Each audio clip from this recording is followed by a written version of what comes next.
اعوذ باللہ من الشیطان الرجیم بسم اللہ الرحمن الرحیم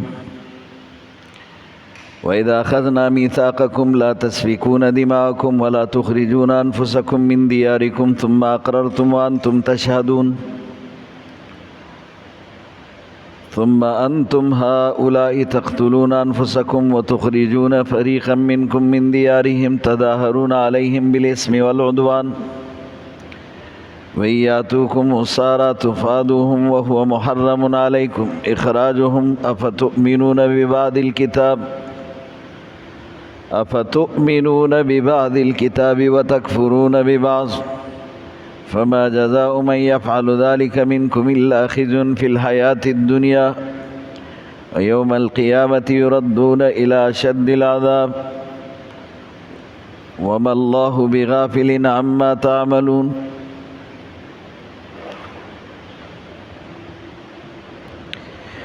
إِذَا أَخَذْنَا مِيثَاقَكُمْ لَا تَسْفِكُونَ دِمَاءَكُمْ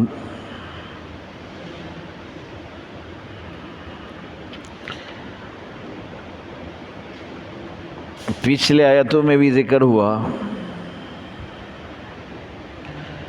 بنی اسرائیل سے وعدہ لیا گیا تھا والدین کے ساتھ حسن سلوک کا، صرف اللہ کی عبادت، والدین کے ساتھ حسن سلوک، قرابت داروں کے ساتھ اچھے تعلقات،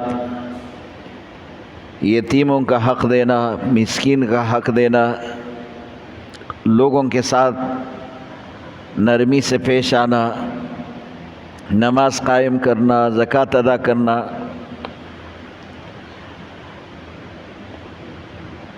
اس آیت میں جو عہد لیا گیا جس کا ذکر ہے اس میں 3 چیزیں تھیں، 3 چیزوں کا حکم ہے۔ پہلا حکم قتل نہ کرنا، ناجائز قتل سے ان کو روکا تھا۔ نمبر 2 ترک وطن نہ کرنا، اپنے علاقے کو چھوڑ کر دوسرے علاقے میں ہجرت کے طور پر جانا، اس کا بھی منع آیا تھا۔ اور تیسرا حکم یہ تھا کہ اگر تمہاری قوم کے افراد جنگ میں قیدی بن جائے تو ان قیدیوں کو رہا کرنا یہ تمہارے اوپر لازم ہے۔ اور یہ تینوں چیزیں بنی اسرائیل کے لیے اس پر عمل کرنا یہ لازم تھا۔ اور اس کی ایک خاص وجہ بھی ہے۔ مدینے میں 2 قبائل رہتے تھے، مدینے کے اندر ایک کا نام اوس تھا، دوسرے کا نام خزرج تھا۔ یہ مدینے کے قبائل تھے، اور مدینے کے گرد و نواح میں 2 مضبوط قبائل یہود کے بھی تھے، ایک کا نام بنو قریظہ ہے، دوسرے کا نام بنو نذیر ہے۔ اور معاملہ یہ تھا کہ اوس اور خزرج آپس میں ہمیشہ لڑتے تھے، ان کی عداوت اور دشمنی رہتی تھی، ہمیشہ ان کی لڑائیاں ہوتی تھی۔ تو یہ اوس اور خزرج تو لڑتے تھے، لیکن مدینے کے گرد و نواح میں جو 2 یہودیوں کے قبائل تھے وہ بنو قریظہ اور بنو نذیر، ان کی باہم ان میں سے ایک دوسرے کے ساتھ دوستی تھی۔ تو وہ قبیلے جو باہر رہتے تھے ان میں بنو قریظہ یہ اوس کے حمایتی تھے اور بنو نذیر یہ خزرج کے حمایتی تھے۔ تو اب ان دونوں کی لڑائی شروع ہوتی تو وہ بھی حمایت میں کھڑے ہو جاتے، تو گویا کہ 4 قبیلوں کی لڑائی ہوتی تھی، ان کی وجہ سے ان کی بھی لڑائی ہوتی تھی۔ اگر ان کا کوئی آدمی قید ہو جاتا تو اس کو رہا کرتے تھے، اور جب وجہ پوچھتے تھے کہ آپ ایسا کیوں کرتے تو کہتے تھے کہ یہ تو ہمیں حکم ہے، اس کا تو ہمیں حکم ہے۔ تو حکم تو 3 چیزوں کا تھا، ناحق قتل کرنا اس سے بھی روکا تھا، اس سے نہیں روکتے تھے، اور حکم اس کا بھی تھا کہ آپ ترک وطن نہ کرے، ہجرت نہ کرے، اس کو بھی نہیں مانتے تھے، اس پر بھی عمل نہیں کرتے تھے۔ لیکن یہ ایک چیز کو انہوں نے لازم پکڑا تھا کہ اس میں ان کا فائدہ ہوتا تھا کہ قیدی کو رہا کرتے تھے اور اسی کو پورا دین سمجھتے تھے۔ تو ان کو یہ کہا گیا کہ تمہارے لیے حکم تو 3 نازل ہوئے اور تم صرف ایک پر عمل کرتے ہو، ان 2 کو چھوڑتے ہو اور صرف ایک کو دینی کلی سمجھتے ہو۔ تو یہ دوستی کی بنیاد پر جو ان کا اوس اور خزرج سے دوستی ہوتی تھی، اس دوستی کی بنیاد پر یہ کرتے تھے، اور آگے اس پر دلیل اپنے کتاب کا وہ حکم پیش کرتے تھے جو ان کے لیے یہ حکم تھا کہ اگر کوئی قید میں ہو جائے تو ان کو رہا کر دو، قیدی کو رہا کر دو۔ یہ ہمارے امت کے لیے، ہمارے لیے بھی یہ حکم ہے کہ اگر کوئی ناجائز قید میں ہے تو مسلمان مل کر اس کے لیے بندوبست کرے کہ وہ ناجائز قید سے رہا ہو جائے۔ مسلمانوں کے ساتھ معاہدے کے خلاف ورزی پر اللہ پاک نے ان کو ایسے ذلیل کیا کہ بنو قریظہ کو کچھ ان کے افراد قید ہو گئے اور کچھ قتل ہو گئے، اور وہ پورا قلعہ ان سے خالی کرایا گیا، پورا علاقہ ان سے خالی کرایا گیا، اور ان کے افراد کچھ قید ہو گئے اور کچھ قتل ہو گئے۔ اور بنو نذیر کو ملک شام کی طرف روانہ کر دیا، ان کو اس ہجرت پر مجبور کر دیا جو وہاں سے مسلمانوں نے ان کے خلاف آواز اٹھائی، اور پھر جو ہے وہاں سے یہ بھاگ گئے، اور بڑی ذلت کے ساتھ، بڑی رسوائی کے ساتھ یہ لوگ جو ہے وہاں سے نکالے گئے۔ تو ان 2 آیتوں میں اس کا ذکر ہے، خاص طور پر ان 2 قبیلوں کا ذکر ہے جو یہود کے تھے اور جو مدینہ کے گرد و نواح میں رہتے تھے، بنو قریظہ اور بنو نذیر، اور ان 2 قبیلوں کا بھی ذکر ہے جو مدینہ کے اندر تھے، اوس اور خزرج، اور یہ آپس میں ایک دوسرے کے حمایتی تھے۔ اوس اور خزرج آپس میں لڑتے تھے، اور اسی طرح بنو قریظہ اور بنو نذیر آپس میں لڑتے تھے اوس اور خزرج کی وجہ سے۔ اگرچہ ان کے آپس میں تعلق اگر بہتر بھی ہوتا تو اوس اور خزرج کی دشمنی کی وجہ سے ان کی بھی آپس میں دشمنی ہوتی تھی، یہ بھی ایک دوسرے کے ساتھ لڑتے تھے۔ وَإِذَا أَخَذْنَا مِيثَاقَكُمْ، جب ہم نے آپ سے وعدہ لیا تھا، لا تسفکون دماءکم، کہ خون نہ بہانا، قتل نہ کرنا، لا تسفکون دماءکم، ہم نے تم سے وعدہ لیا تھا کہ قتل نہ کرنا، ناجائز قتل نہ کرنا۔ ہمارے امت کے لیے بھی یہ حکم ہے کہ قتل ناحق بہت بڑا جرم ہے، اور قرآن کی آیت میں اس کے بارے میں اتنا بڑا سخت حکم آیا کہ کسی نے اگر کسی مسلمان کو قتل کیا تو یہ مستقل جہنم میں رہے گا، یہ دائمی جہنمی ہو جائے گا اس مسلمان کے قتل پر۔ لا تسفکون دماءکم، خون نہ بہانا، دماءکم میں اپنا خون نہ بہانا مانا دوسرے کا خون بھی تمہارا ہی خون ہے، کیونکہ سارے جو ہے آپس میں تم بھائی ہو، اگر ایک بھائی دوسرے کا خون بہاتا ہے یہ اپنا ہی خون ہے۔ ولا تخرجون انفسکم، اور اپنے آپ کو نہ نکالو، یعنی اپنے ساتھیوں کو نہ نکالو، من دیارکم، ان کے گھروں میں سے، ہجرت پر کسی کو مجبور نہ کرنا، ان کا علاقہ ان سے خالی نہ کرنا، ان کے گھر ان سے خالی نہ کرنا، ان کے لیے ایسے ماحول نہ بنانا کہ وہ ہجرت پر مجبور ہو جائے، وہ علاقہ چھوڑ کے چلے جائے۔ ثم اقررتم، اور پھر تم نے اقرار کیا اس پر، وانتم تشہدون، تم اس پر گواہ بھی ہو کہ یہ وعدے تم نے کیے، تم سے یہ وعدے لیے گئے، تم اس کا اقرار بھی کرتے ہو اور اس کا تم گواہ بھی ہو کہ تم سے یہ وعدے لیے گئے۔ ثم انتم ہؤلاء، پھر تم ایسے لوگ ہو، تقتلون، ایک تیسرا جو میں نے آپ کو بتایا تھا وہ تیسرا حکم اس آیت میں، اگلے آیت میں اسی میں جو ہے تیسرا حکم ہے۔ ثم انتم ہؤلاء، پھر تم وہی لوگ ہو، تقتلون انفسکم، کی آپ ناجائز قتل بھی کرتے ہو، اس سے تو روکا گیا تھا، اور تم ناجائز قتل کرتے ہو، اس پر عمل نہیں کرتے۔ وَتُخْرِجُونَ فَرِيقًا مِّنْكُمْ مِنْ دِيَارِكُمْ، اور تم میں سے ایک جماعت دوسرے کو اپنے گھروں سے نکال لیتے، بے دخل کر دیتے، ہجرت پر اس کو مجبور کرتے، یہ کام بھی کرتے ہو۔ ان دونوں سے تو آپ کو منع کیا تھا کہ آپ خون نہ بہانا، قتل ناحق نہ کرنا، اور آپ کو اس سے بھی منع کیا تھا کہ آپ اسی طرح کسی کو ہجرت پر مجبور نہ کرنا، دونوں کام کرتے ہو۔ تظاہرون علیہم بالاسم والعدوان، اس پر غلبہ حاصل کرنے کے لیے گناہ کے ذریعے، زیادتی اور ظلم کے ذریعے۔ وَإِيَّاتُكُمْ أُسَارَىٰ، اگر تمہارے پاس کوئی قیدی آ جاتے، صرف ایک پر عمل کیا، وَإِيَّاتُكُمْ أُسَارَىٰ، اگر تمہارے پاس کوئی قیدی آ جاتے تو فادوہم، تم اس کا فدیہ دیتے ہو، جرمانہ دیتے ہو، وَهُوَ مُحَرَّمٌ عَلَيْكُمْ إِخْرَاجُهُمْ، حالانکہ اس کا بھی تم پر اسی طرح کا یہ ان کا اخراج، یہ تمہارے لیے جو ناجائز تھا وہ تم نے اس پر عمل نہیں کیا، اور اسی طرح صرف ایک پر تم عمل کرتے ہو کہ وہ فدیہ دے کر اس کو آزاد کرانا، اور اسی کو کولی پورا دین سمجھتے ہو، حالانکہ تم پر ان لوگوں کا جو کہ اپنے گھروں میں تھے، تم کا ان کا نکالنا بھی تمہارے لیے ناجائز تھا۔ محرم علیکم، تمہارے اوپر حرام تھا، اخراجہم، ان کا نکالنا، ہجرت پر مجبور کرنا، اس کو اپنے علاقے سے نکالنا، یہ بھی تمہارے لیے حرام تھا، وہ نہیں کرتے، اور صرف قیدی رہا کر کے تم اس کو دین سمجھتے ہو کہ یہ بس دین ہے۔ اب اس دور میں بھی اتنے بڑے بڑے احکام چھوڑ کر اور صرف ایک معمولی چیز کو